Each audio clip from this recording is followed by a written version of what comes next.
Hey everyone. There's a couple of topics I wanted to discuss. I'm not sure what I'm going to categorize this under. However, I did flee domestic violence. My ex-husband, the father of the children, 10 years ago, and I did have to live in a women's refuge. And I was surprised that it was Women's Aid, and they were fantastic. They give the children Christmas presents. They people donate. Who is it? Harrods or Selfridges donated cosmetics to the moms at Christmas time. There's a therapy room and a babysitting room. There's a communal living room. I had a 3 bedroom flat. It wasn't a hostel. It was very nice. The women were super supportive. I was overwhelmed with the kids.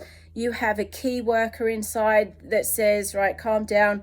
Do not panic about social services. As long as you are on the straight and narrow, they are there to support you, and they help you through court hearings. So they're usually involved.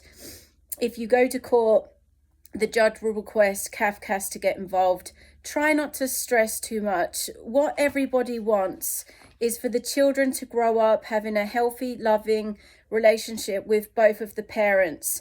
Something when I did the freedom course, the empowerment course, we started to address learned behavior. So what we learned from our parents, and it's kind of barbaric, the traits that we've picked up, and we need to change that. Now, I highly recommend not looking for love and learning to love yourself. We should have done this a very, very long time ago. Men as well. Men, if you're being sent for anger management, stuff like this, don't let it chip away at your ego. Drop the ego. And mums as well. This is not about you. This is about the children. And our life, when you bring children into this world, everything is about them. So make sure your intentions are good and you're not doing tick for tack and being spiteful. It's upsetting, and we don't want this cycle. We want our children to grow up to have healthy, loving relationships in the future. We don't want them to go through any kind of ugliness. Men, if you've got a bit of an anger issue, it's very, very common. Go and talk it out. Don't deny it. Don't think it's going to. They want you, what the courts want to know is that you can own up and say, I may have a bit of an anger issue. I'm happy to go along. The judges are there. They've got the best interest for the children and for both of the parents. I know it's very upsetting. I know you're very angry with each other, and it can get ugly, and you don't want it to. You want to have a good future. The relationship, maybe you just need time out. Maybe you need a break. I don't recommend either of you, if you're going through a AA, drug withdrawals, anything like that. Focus on number one, which is you, because you can't pour from an empty cup.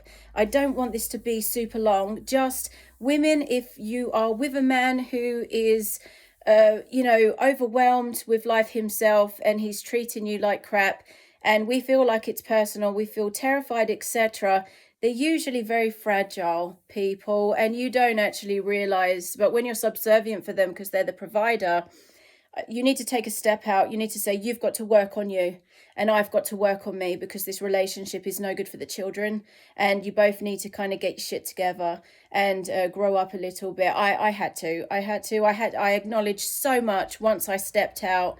It's upsetting, but there's so much support out there for single moms, so much support for the dads.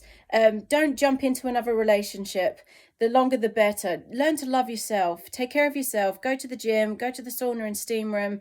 Go to the cinema when the kids are in school. Or just have a hot bath.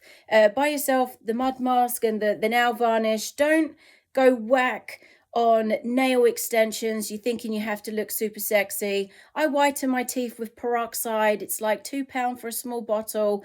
Dentists recommend no more than 3%. I go a little bit higher. I do it a couple of times a week. I drink a lot of tea and coffee. And also with the eyelashes and stuff, I use coconut oil on my face. I'm 37 years old. I'm not looking too bad. I use coconut oil. You go to Asda, it's £2.50 or £5 for a kilo of coconut oil in Asda. Now you're not going to find it if anybody watches this video. DIY, definitely DIY. I mean, with the children, if you get into the gym, you can take the children swimming at the weekend and during the holidays, and they'll be pooped out. You'll get home, they'll sleep, and it's a great place to talk with other mums in the pool and work on your self-esteem when they go to school. If you can, you know, get down there, or in the evening, get the kids into something. It's good stuff. And so I hope everyone is well. I hope you're having a great day. I'm about to have a frantic cleaning frenzy here. I've worked out, I fed the deer earlier, and now I'm about to go OCD on the windows and the taps and everything. And when I go to bed tonight, and I wake up tomorrow, I'm gonna feel good about myself. So I'll catch up with you again later on. See ya.